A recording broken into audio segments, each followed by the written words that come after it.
嘅時間咧，就我哋馬上咧要睇咧男單嘅決賽嚇，咁啊由咧樊振東咧就係對住林思棟嘅。嗱，樊振東咧就着住紅色戰袍啊，咁啊而林思棟咧就係着住熒光綠嘅戰袍。紅色林思棟，黑色樊振東。咁啊呢場比賽亦都要想聽聽阿曹指導你嘅預測啦，或者你希望睇到啲咩場面，或者你覺得有邊啲係我哋要留意下嘅一啲情況咧？我覺得睇完阿樊振東琴日同嗰場半決賽咧，覺得佢個狀態非常之好啊！佢佢成個思想同埋佢個體能啊、技術都而家係最巔峰嘅時期啊！我覺得林思棟想贏佢嘅機率係低少少咯，除非佢全部打嗰啲神仙波，我覺得先有機會咯。即係又係要搏，又係要拼，有少少似頭先阿袁麗岑嗰種情況，你拼得到你就可能有機會。如果你唔拼，中規中矩咧，咁就難啦。係啊，打到樊振東係手軟啦，佢先有機會咯。我覺得如果就係正常打嘅話，我覺得佢個機會會比較細啲咯。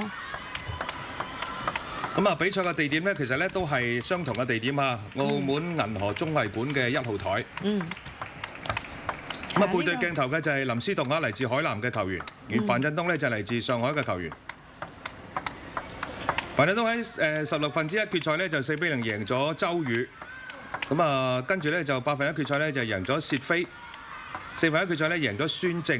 咁喺半決賽咧，就喺琴日嘅比賽咧，就4-2擊敗咗黃楚欽。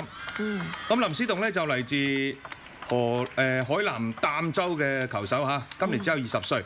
咁佢喺16分之一決賽咧就贏咗呢個孫文嚇4-0，跟住8分1決賽咧就贏咗黃有正。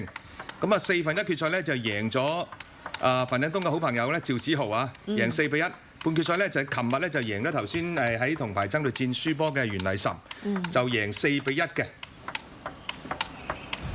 係啊，林思棟都係而家新一代入邊係最代表水平最高嘅一個，即係我哋而家國乒係最培養嘅一個年輕隊員嚟㗎，佢都已經係世界冠軍啦。咁啊，暫時咧佢嘅世界排名咧就第2嚇，咁啊積分咧就係8075分，僅次於咧黃楚欽，黃楚欽係10900分。咁啊，林思棟就都可以簡單介紹下咧，就7歲進入咗三亞嘅南燕俱樂部咧接受乒乓球訓練，10歲咧就進入河北正定國家隊訓練基地，2015年入選海南省隊。好啦，比賽開始啦！呢一場咧就係15運會嘅男子單打嘅決賽。背對鏡頭嘅林思棟咧對住面對鏡頭嘅樊振東。係啊，樊振東4次入決賽啊，連續4屆入決賽，呢個係林思棟第一次入全運會嘅決賽。咁啊，林思棟就叫做新人啦。咁其實佢喺巴黎奧運會佢都係以一個咧P 卡嘅身份。係啦，編外球員嘅身份啊。咁啊，隨隊咧參加巴黎奧運會。咁但係後來咧佢就爆發啦。2024年咧就攞到好多站嘅單打嘅冠軍啊，包括咧阿拉木圖站啦、澳門冠軍賽啦，同埋中國大滿貫咧就攞到呢個單打嘅冠軍。係。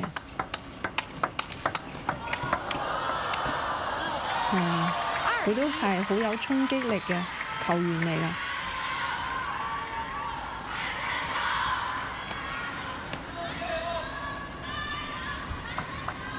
佢哋兩個嘅打法比較相似啊，都係反手好，都係相持波係好厚實。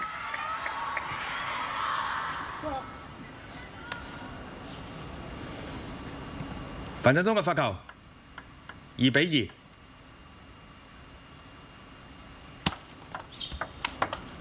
3-2。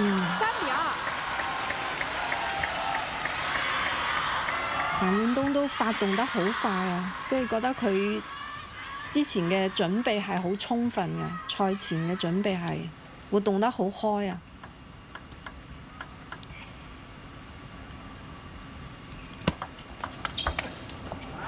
好球3-3。好熟悉啊！俾我感覺佢哋兩個。我聽啲採訪話，林思棟話佢個偶像係樊振東喎。今日佢都好幸福啊，可以同自己嘅偶像一齊爭全運會嘅冠軍。咁啊，睇下邊個可以登上呢個最高嘅領獎台啦。係好啦，林思棟咧就領先4-3。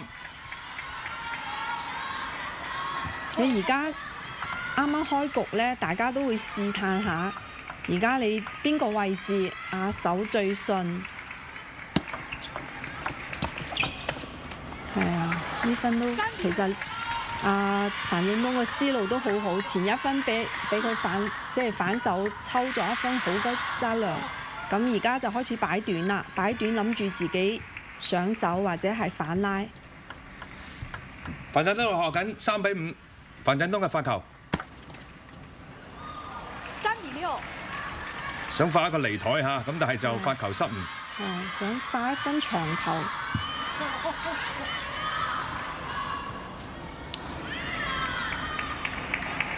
咁林思棟咧今日咧就係一個挑戰者嘅角色。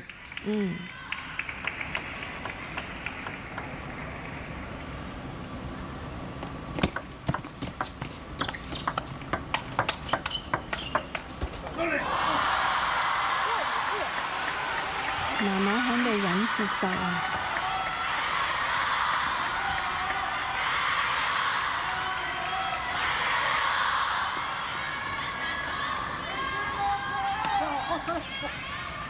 佢哋兩個發球嘅變化就唔係好似上一場咁多，佢主要向係即係相持方面可能會越打越精彩啊！而家啱啱開局呢，就係大家都係喺度試探緊對方。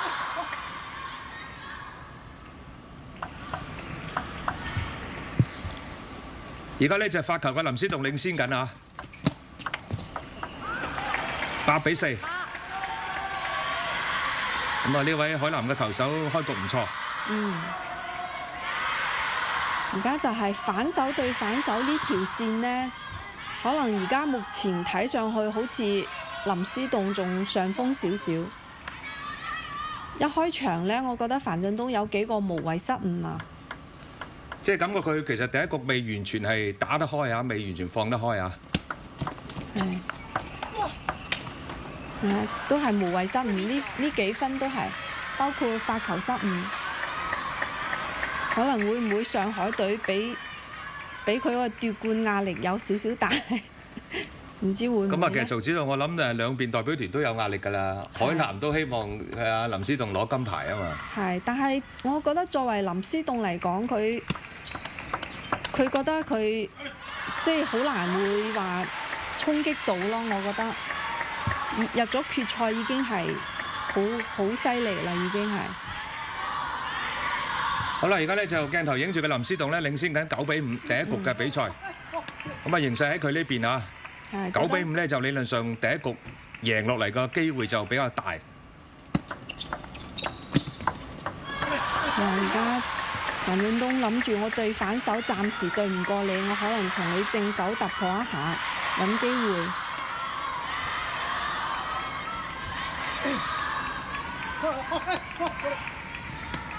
海南成個代表團就得林思棟一個單打出咗線，其他隊員都冇出線。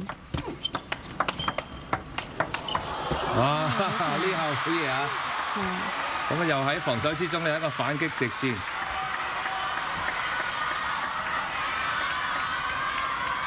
樊振東有時你感覺喺相持之中，佢突然間嗰啲變線呢，對手係完全冇反應嘅。係。即係佢個厚度咯，即係俾人哋多一板，而且仲可以發力，睇到人哋嘅球路啊！又係即係嗰種觀察力好強啊！係，即係所謂嘅預判能力。係。咦？一分分追上嚟咯喎！咁林思棟要自己又要調整下啦。一個調整嘅心態，第二個調整啲戰術。其實前邊就係樊振東自己無謂失誤多咗幾分。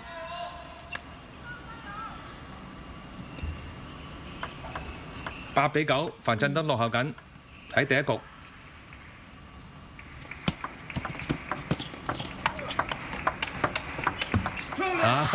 9-9。咁諗唔到第一局都打到咁刺激啊！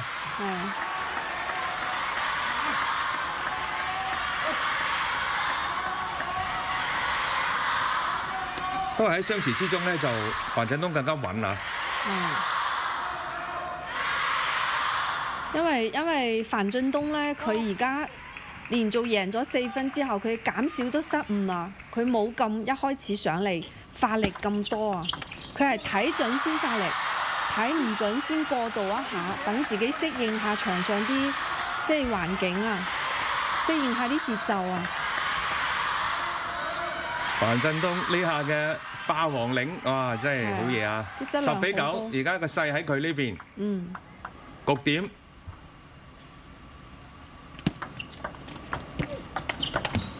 好靚。樊振東咧就一路追落去咧，就最終係11比9咧贏得咗第一局嘅勝利。係啊，連贏6分啊！即係我覺得係林思棟可能都係冇咩辦法可以贏。其實一開始都係樊振東自己失誤多，佢都唔係話林思棟係好有把握咁唔係主動得分，係啦。所以佢即刻調整咗，即係我唔係咁大嘅發力，我輕輕過渡一下先。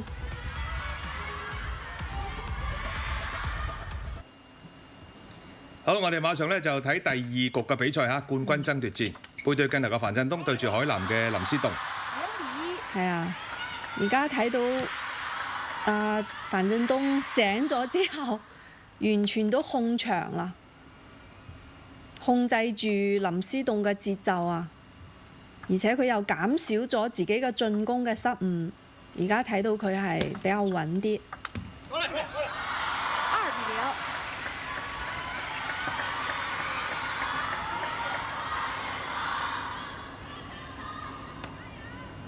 樊振東嘅發球2比0。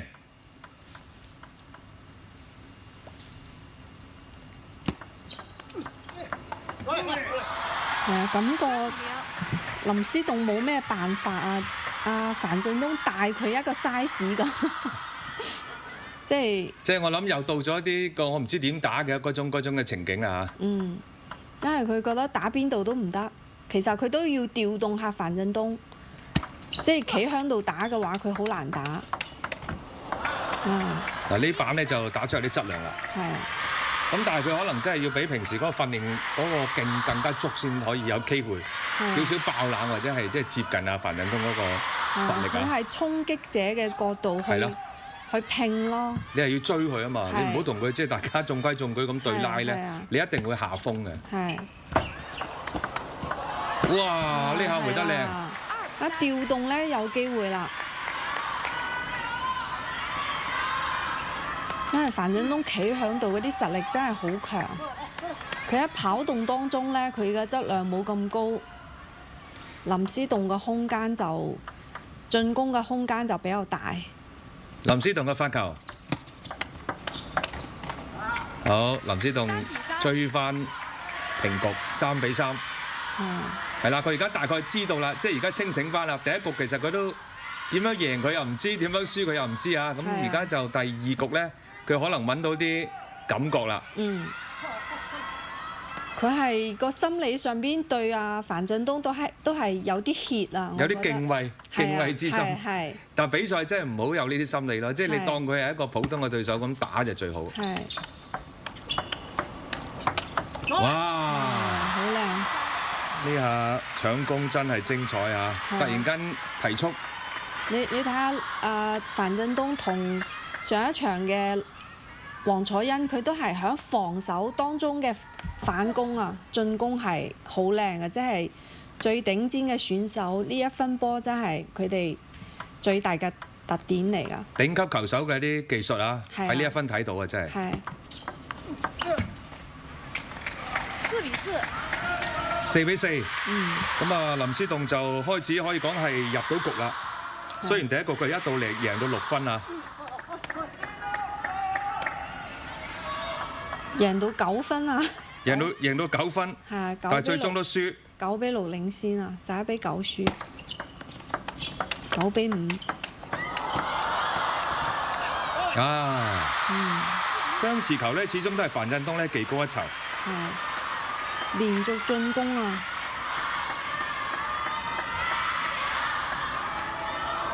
咁啊，樊振東其實喺雙持嗰陣時咧，佢都係個路線係喺度轉變緊嚇。係咁所以你即係如果你嘅反應稍為慢啲，或者你準備不足咧，就好容易係失誤。係。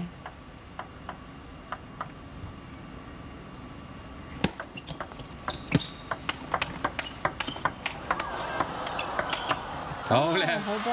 呢球頭先似曾相識喎，頭先樊振東又係咁樣一個反手嘅斜線，係相持當中嘅防守反擊，突然間加速，係哇！呢下好嘢嚇！請繼續比賽。咁啊，第二局咧就叮當碼頭，係林思棟都表現得好好啊！呢一局係啊，你要俾翻啲壓力俾阿樊振東先得嘅。係好係靚，啦，好波， 5比6。一定要主動上手，一定要敢於去變線。一變嘅話，你就感覺樊振東冇咁容易去進攻啦。佢跑動上邊係始終係慢咗少少。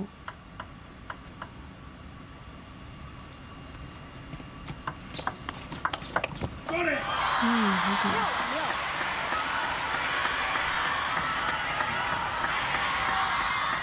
而家佢哋兩個都係睇下邊個可以主動啲進攻。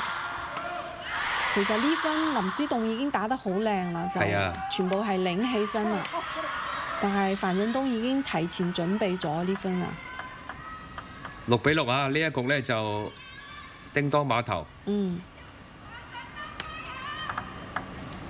咁啊，聽到有廣東話嘅加油聲嘅話，叫樊振東加油啊！係。7比6。好啦，而家咧就林思棟領先，7比6。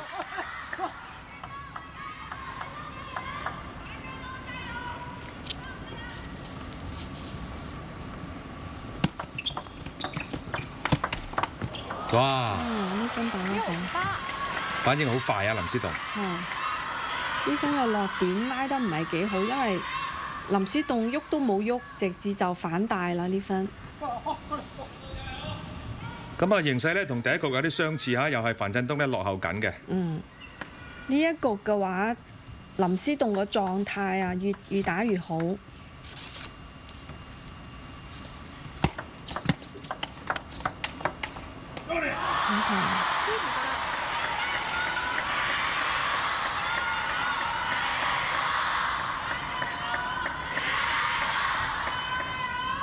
佢哋兩個好似自己同自己打咁樣，兩個嘅技術打法都比較相似㗎。樊振東嘅發球，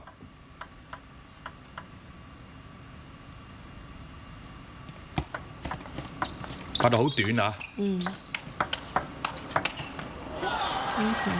咁啊，樊振東咧就食個翻尋味咧，又想突然間加速，但係呢個波出界。嗱，呢下其實如果喺台內咧，就林思棟都幾被動啊，咁但係就真係唔好彩啦，出咗界。係啊，呢分樊振東要求太高啊，嗰個角度要求得太攞得太盡啦。係啊，佢如果向中間拉少少就中啦呢分。呢兩分都係屬於無謂失誤嚟㗎，呢兩分。其實都幾關鍵啊！呢個失誤。係。好啦，咁啊，而家林思棟咧就迎嚟咗局分10比7。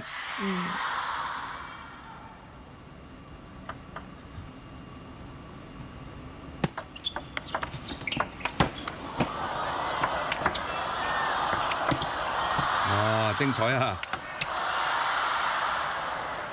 哎呀！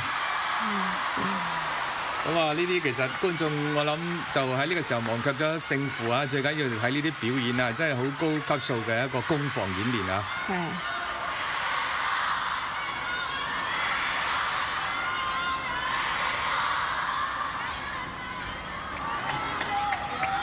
咁啊，有啲遺憾嚇，林思棟就覺得自己呢球打得唔係咁好。咁但係就而家係樊振東係下風嚇，8比10啊！係。睇下佢嘅發球，好靚，主動起板，係。咁啊追翻一局。係啊，呢一局贏咗之後，林思棟個心態都會平和好多，因為一開始佢好似未瞓醒咁，已經輸咗第一局啊。係啊，第二局其實佢覺得，其實都有得打喎，都唔係差得好遠喎，所以佢個信心啊，你感覺上佢個信心出手果斷咗好多啊。同埋范振東喺尾段嗰兩下失係啊誤都關鍵啊。係有兩個無謂失誤。其實高手之間嘅對決呢，如果有無謂失誤呢，就好難打噶啦。係啊，即係邊個少失誤，其實邊個機會大啲啊。係。好啦，我哋咧馬上迎嚟咗第3局嘅較量啊！呢一場比賽呢，就係男子單打嘅決賽啊。咁啊，背對鏡頭呢，就係嚟自海南省嘅林思棟。咁啊，發球嘅呢，就係范振東。係。一上嚟就有啲變化啦，放下啲長球。我覺得經過咗1分鐘嘅調整啊，范振東都係有啲變化，積極咗個諗法。等於去強對抗啊！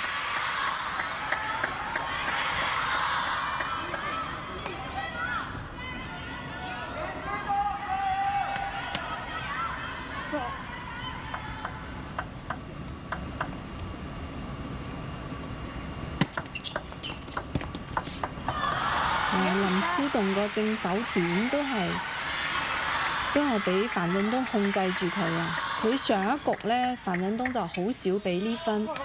第一局佢都係靠擺住佢正手短，贏得咗好多進攻嘅機會。呢1分都係無謂失誤啊！咁林思棟呢，就第2局有啲起色啊，贏翻11-8，但係第3局呢，佢就開局又有啲阻滯啦。咁啊，范振東係開局順利啊。係。范振東嘅發球。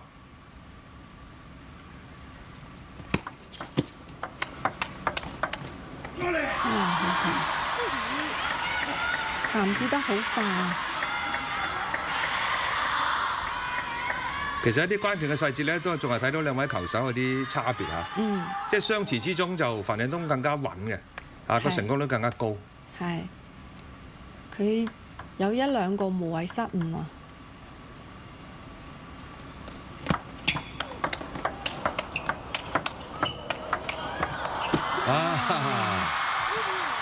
其實林思棟呢，就呢球接發球都接得唔錯啦，發一個長嘅，但係佢回應得好好啊。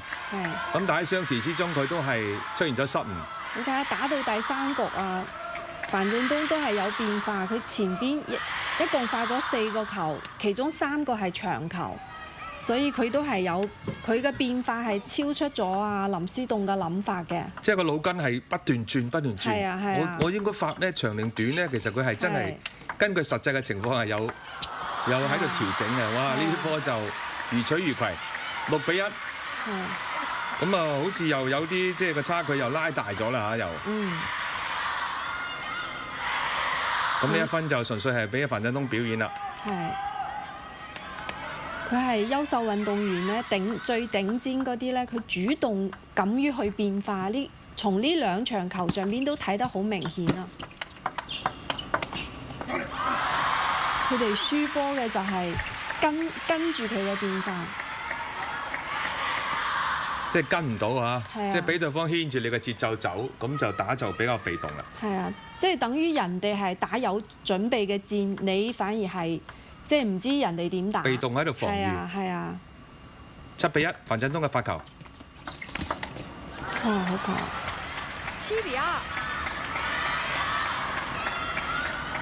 咁啊，范振東呢而家效力緊德甲嘅薩爾布呂肯俱樂部啊。咁而林思棟呢，就係效力緊黃石基地華新乒乓球俱樂部。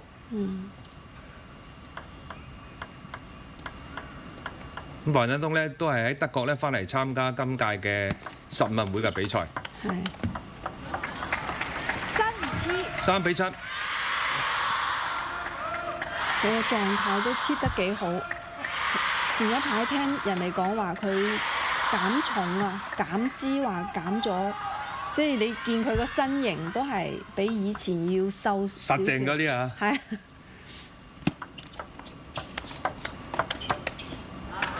好強。咁其實你之前咧都有記者咧問過呢個問題嘅，咁但係佢就即係佢個回答就係話，即係我哋都係關注翻比賽，係啦，唔好在意我嘅體重。其實咧，佢輕啲咧，跑動會比較輕鬆啲咯。有幫助㗎。係啊，會輕鬆啲。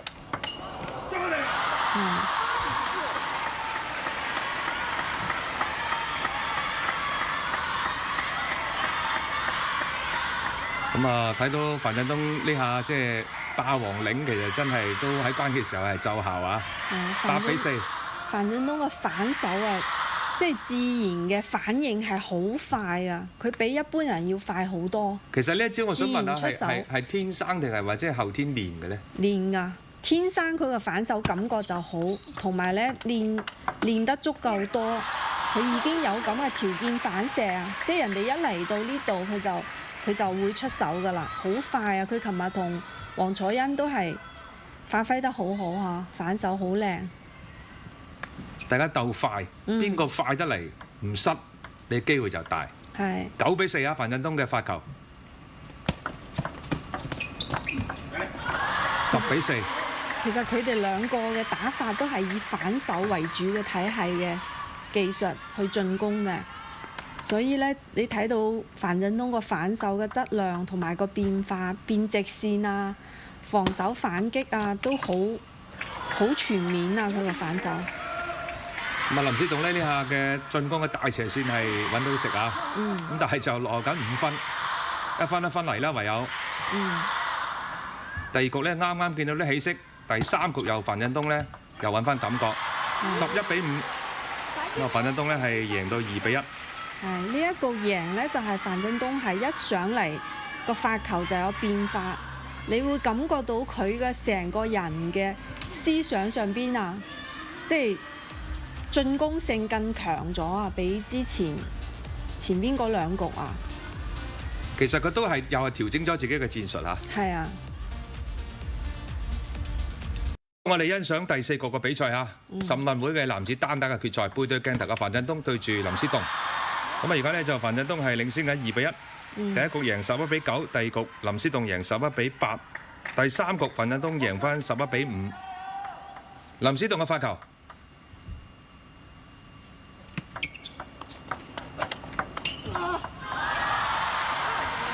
哇！呢2分全部俾阿樊振東接發球都搶攻啦，所以等於係林思棟嘅發球搶攻打唔出嚟啊！咁啊，樊振東咧喺2014年咧就係跟隨國乒攞到世界乒乓球錦標賽團體嘅冠軍，當時係17歲零103日，成為中國男乒史上最年輕嘅世界冠軍。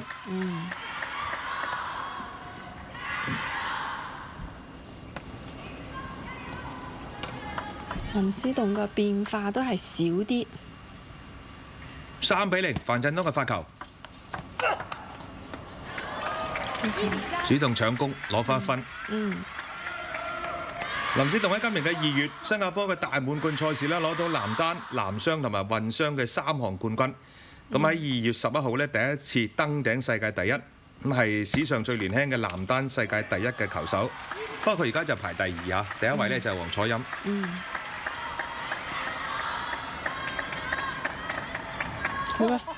佢呢幾個發球啊，發球搶攻都打唔出嚟。其實佢可以發一發樊振東嘅偏正手少少。佢而家反手呢條線啊，斜線嘅，即係喺比賽當中好下風啊！你見到佢基本上都失嘅，所以佢一定要從人哋嘅正手開始打起。第一局其實樊振東就轉變得好快，但係林思棟呢，而家睇嚟係佢都冇咁嘅思路，仲未揾到一啲應對嘅計仔啊！哎呀，運都贏埋。係啊，而家佢諗到咗，但係都俾人哋算到啦。你諗到人哋又諗到一個新嘅嚟抑制翻你。係啊，因為我反手贏你喎，你一定會變，我提前準備好我自己正手啦。其實都有擦邊啦，呢分都係意外球嚟㗎。咁所以咧，佢都同對手示意咧就係抱歉。係6-1，樊振東嘅發球。啊！呢球想搶攻啊，但係就可惜都係失誤啊。急呢球攞到就唔同啦嚇，攞到就2-6，但係失咗就1-7。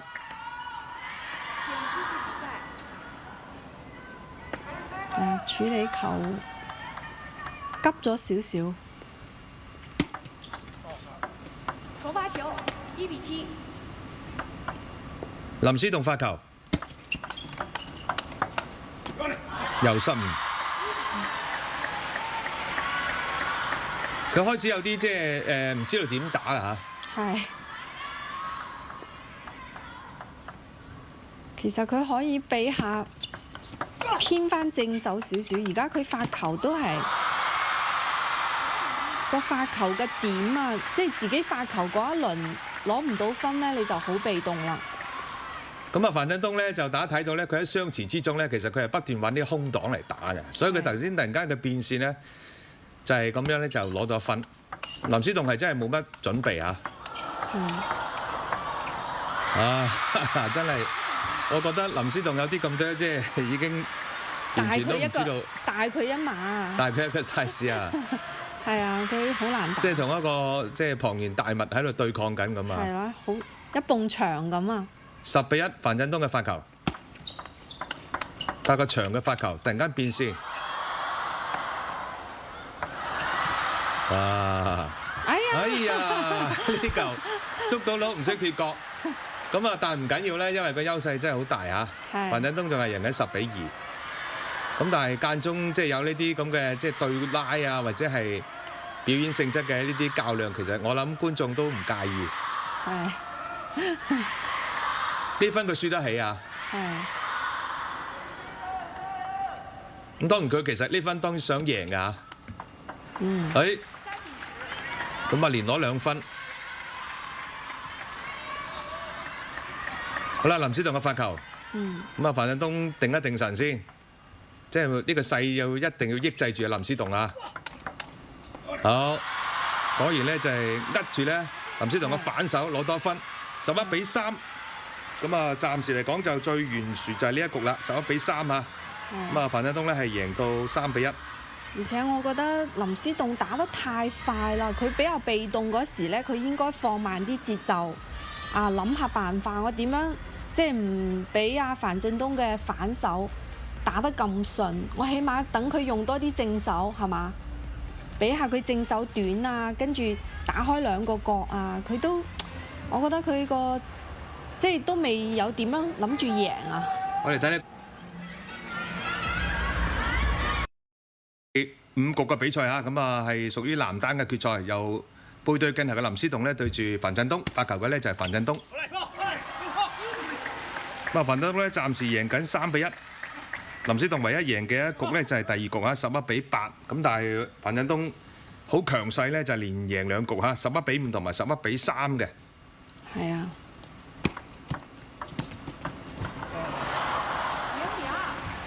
即係比較上風啊！冇辦法啦，呢球又係運氣球。咁所以就林思棟成個都褪後咗啦，冇辦法咧係即係再救翻呢個球。係啊，叫咗個暫停。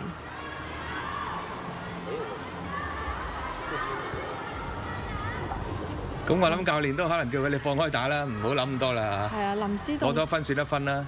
第一局比較可惜啊，9-5領先佢冇攞落嚟，趁住阿樊振東未瞓醒，佢嗰局贏唔到咧，就真係好可惜咯。係啊，其實第一局好關鍵咯，即係你如果搶到個開局，咁可能個壓力就會喺樊振東嗰度。咁但係你當你領先咁多分嘅時候，你贏唔到咧，就可能個壓力又會回旋翻你自己嗰度。係啊，因為佢本身已經實力強過你，咁佢啲比分又壓住你，你真係雙重壓力啊！好難打㗎，你就係好難打。咁啊，而家第5局嚇，呢場咧就係喺澳門銀河綜藝館1號台進行嘅比賽。咁啊，啱啱就打咗季軍爭奪戰嚇。咁啊，黃楚欽就係擊敗咗袁麗岑。攞到第3名。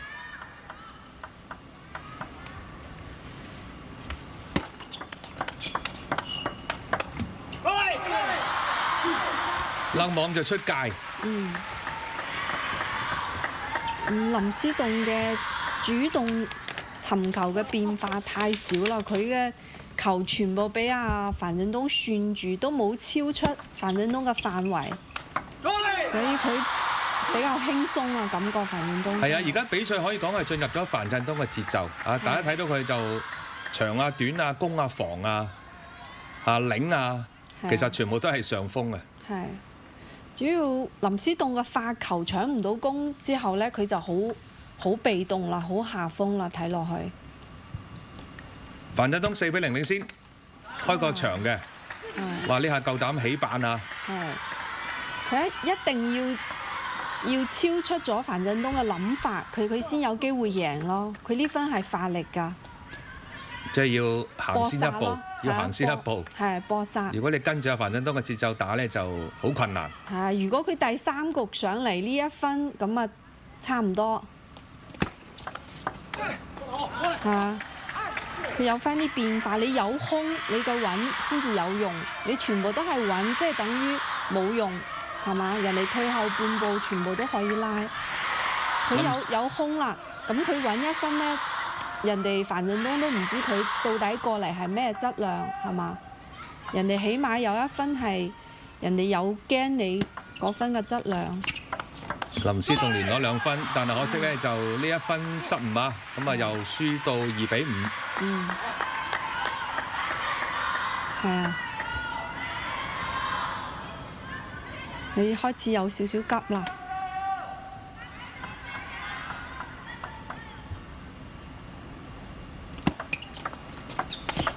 係啦，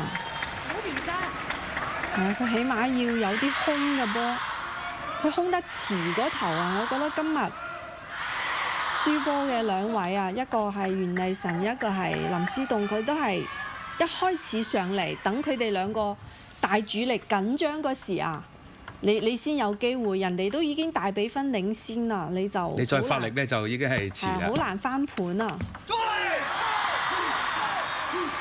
好啦，咁啊6-3啊，樊振東領先，咁啊繼續都係照住佢嘅節奏嚟行啊個比賽。係啊。咁林思棟就即係難打啦。樊振東嘅時機把握得好好啊，進攻啊同埋防守嘅節奏。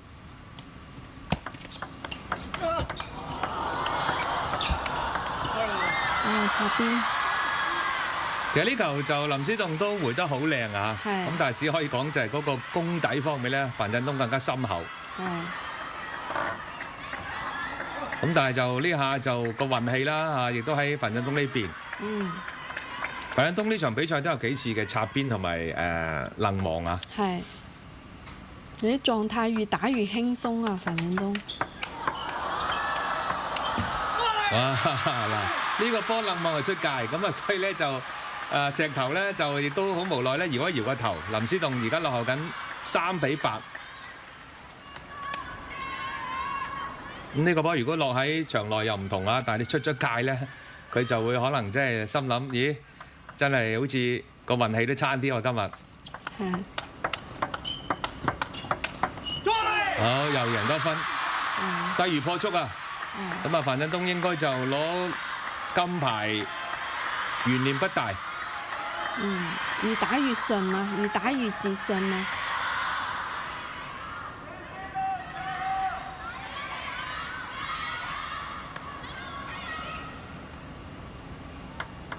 9-3。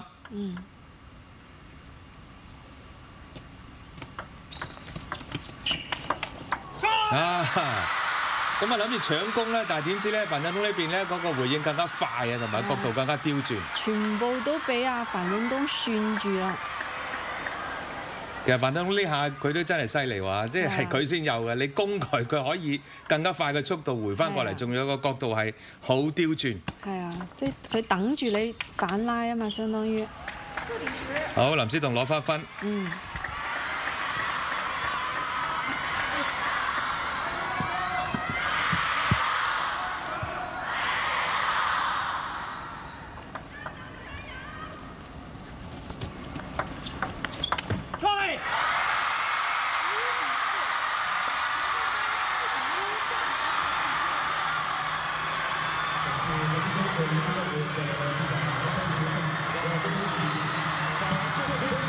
祝賀樊振東。咁啊，樊振東就無驚無險咧贏埋第5局啊，11-4。咁啊，成為咗咧第15屆全國運動會男子單打嘅冠軍。咁啊，林思棟今日嘅挑戰就即係哇，樊振東難得見到佢咁輕鬆嘅表情啊！係啊，有笑容啊！咁啊，除咗就第2局有少少感受到啲壓力之外咧，其他嘅4局咧，其實都可以講係完全係按照佢嘅節奏嚟打啊！係技高一籌啊！